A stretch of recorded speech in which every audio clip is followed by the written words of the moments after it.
Hello, my Aries friends. Let's talk about what 2026 has in store for you. And Aries, 2026 is definitely a defining year for your identity, your direction, and your sense of purpose.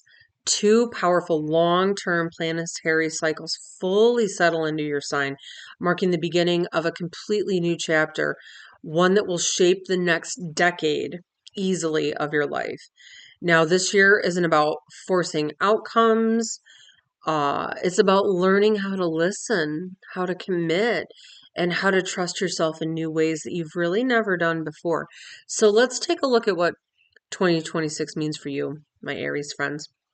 So I guess overview when it comes to identity, purpose, and your personal direction.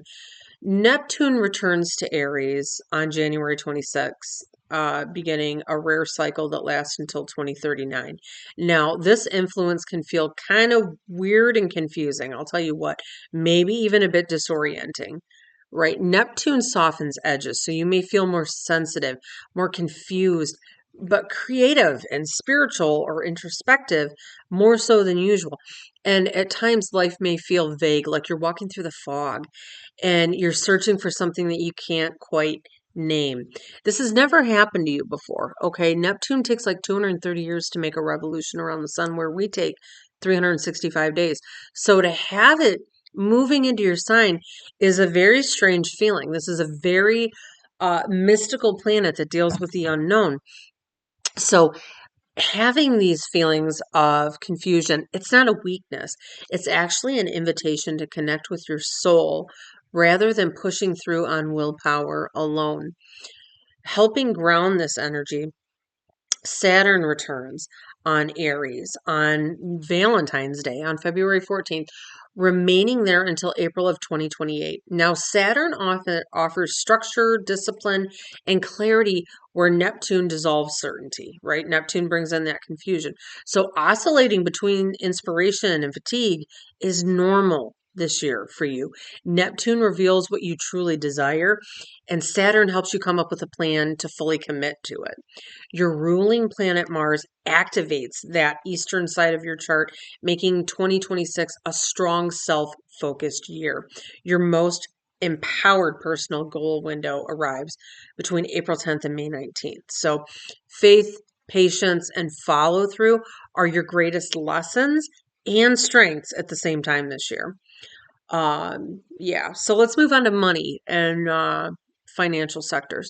So until late April, finances may feel unsettled as Uranus completes its long journey through Taurus, your second house of money, where it's been since 2018. Now, Uranus is an interesting planet. It can bring things on unexpectedly. And as Uranus has been moving through, the idea is for you to have financial freedom. Uranus is a planet of freedom, and the second house is the house of money, finances, self-worth, the things that we hold of value. So the early part of this year offers final chances to make authentic changes around money. So calculated risks might be worth considering if they align with long-term freedom. So from April 26th, financial stability starts to return. And then Mars enters Taurus from May 19th until June 29th, bringing determination and focus to your income and your earning potential. So this is an excellent time to increase the fees that you charge your clients or ask for a raise, restructure your employment terms, commit to long-term financial goals. That's going to be the big one. That's what Saturn wants to see you doing, looking for the future financially. Later in the year, money becomes more introspective. Venus visits Scorpio twice because it retrogrades from September to October and then again December until January of 27. So this is encouraging deep reflection around debt, saving, investments, your relationship with money, and the shared resources you have with your partner. A Venus retrograde from October 3rd to the 25th asks you to reassess what you truly value financially, and Mercury's extended stay in Scorpio supports research, budgeting, and long term planning. Mercury is the planet of the mind. So it's looking to the past for how you've looked at money all these other years.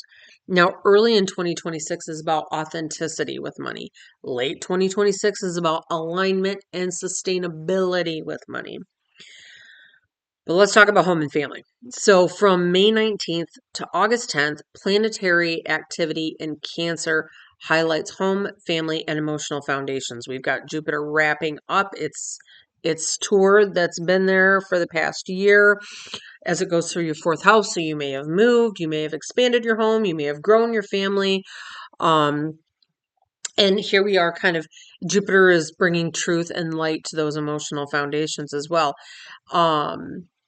Now, we also have those fast moving planets going through there, really encouraging heartfelt conversations, shared time with our families. Mercury retrograde is going to be happening there, so that does bring some miscommunications in with family. So those much needed conversations, especially if children are involved, probably will be coming up in this time frame, and that's okay. Use this period to reorganize, reflect, and adjust the expectations that you and your partner have. Once Mars enters Cancer from August 11th to September 28th, momentum returns. This is an ideal time to take action on your domestic goals, any more renovations you might want to do, or maybe family plans that you have. That's definitely a big thing there. So let's move on to relationships, that seventh house of marriage and partnerships. And they're kind of going through a bit of reflection and renewal. Remember, I talked about Venus retrograding. It's going to dip its toes in here. So there's a lot of looking to the past in partnerships, and how you work in them. This is a beautiful period for like reconnecting, dating, deepening those bonds. If you're single, this is one of those best windows to meet somebody new, but looking to how you don't want to repeat patterns of the past, right? Because that's what Venus retrograde from October 25th to November 14th is teaching us. It's encouraging honest reflection around compromise, balance, and emotional needs. You may recognize where you've prioritized harmony over your needs, or vice versa. And from November 14th to December 4th, relationships, dynamics, they're going to stabilize with greater clarity once Venus leaves that retrograde phase. Now, when it comes to your house of children, and just happiness, one of the best shifts happens when Jupiter enters Leo on June 30th. And this begins a year-long cycle that you haven't seen in over a decade. This activates your fifth house of joy, creativity, romance, children, and self-expression, being proud of who you are. Pleasure becomes purposeful and fun becomes healing. So creative projects, romance, some luxurious experiences, time with your kids, they are so much more deeply rewarding this year. And Jupiter encourages this indulgence, while that south node that's entering Leo reminds you that joy must be meaningful, not excessive, right? So that new moon eclipse that happens on August 13th, that brings clarity around what truly lights you up. Now, when it comes to adventure and learning and discovery, Uranus entering Gemini, we talked about how it janked up your house of finances there. Now it's moving into a 7-year trend into your house of communication, how you learn, how you communicate, and how you explore. So, new ideas, spontaneous short trips around the state, changes that keep your life moving. Issues with siblings may pop up in this time as well too. That's what's going to be happening as we have Uranus kind of going through in starting its transit of your third house. You may find that you want to communicate in new ways, new routines, refresh your energy. Maybe you want to do podcasts. Maybe all of a sudden you want to start writing. I don't know. Uranus has a way of bringing things through unexpectedly and bringing talents and gifts out that we did not realize we have unexpectedly. Now, when it comes to friends and communities, networks, the groups that you belong to, the North Node is going to be going through Aquarius, as well as those eclipses are happening over there in the 11th house for you, highlighting friendships, community, and the groups that you are involved with. Earlier in the year, social activity is pretty high, especially around work and group involvement. But a new moon eclipse on February 17th supports forming new connections and finding your tribe, as they say, right? This is a year about aligning with the communities that share your vision for the future. That's what the eclipses are doing. They're kind of dumping out the old and bringing in the new. I guess that's a way of saying it. Beyond that, I guess, when Mercury retrogrades in your 12th house at, when's that happen?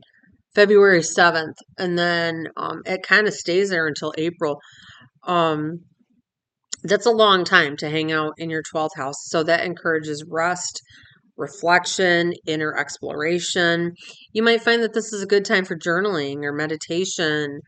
Um, Being near water can be really healing in this time too. Mercury retrograding in that same time frame, it really supports recalibrating your schedule to reflect your emotional balance. So around March 14th, 16th, that might bring some insights, really important insights about your soul aligned decisions that need to be made. Now, that's pretty much everything. I mean, we also look at moons. I'm a big one for moons. We talk about the eclipses, how they impact that fifth house, bringing in new beginnings for children, happiness, joy, but then also in that 11th house of the groups you surround yourself with and your friend groups. But when we want to manifest things, we look at the new moon, and yours is on April 17th, and the full moon is going to be September 26th. So that is the time of relief.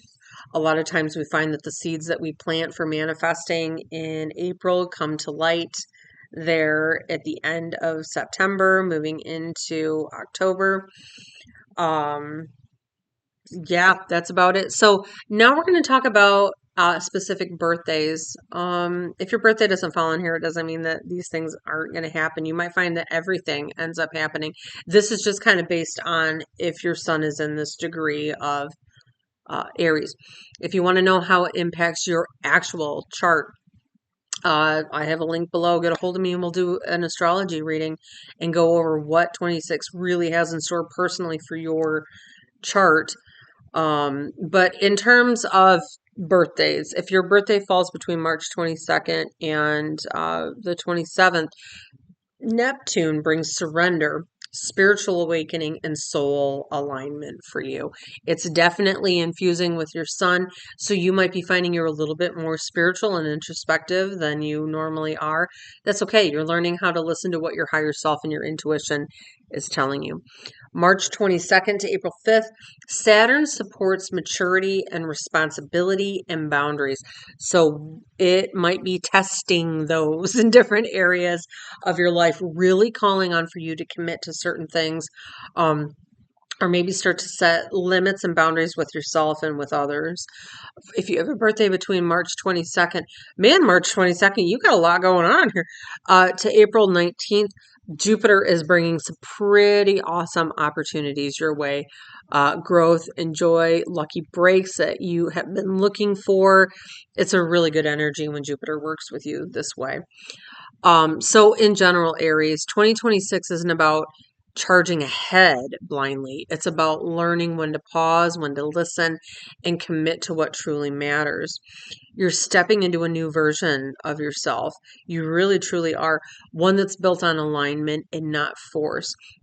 So be sure to watch your rising sign and your moon sign as well too to kind of get a good idea. But if not, reach out for a reading and you can get a little bit more insight. If you're really wanting to explore astrology more, I also have a link below for my 2026 astrology workbook I created that has like an astrology 101 book at the beginning that's pretty plain English, easy to understand. Because astrology can be confusing. I don't know if you noticed, but it can be confusing. And my job on this planet is to make it easy and accessible. And so then we go into each month by month with the events that are happening moon cycles, the new moons, the full moons, the eclipses, these major planetary things. We look to see where it's happening in your chart, your specific chart, not just all Aries, but where is it happening in your chart? And then there's journal prompts to really, really bring it in and solidify what 2026 has in store. It's a year of new beginnings, and I'm grateful to be a part of it. So thank you so much for watching, and we'll see you next time.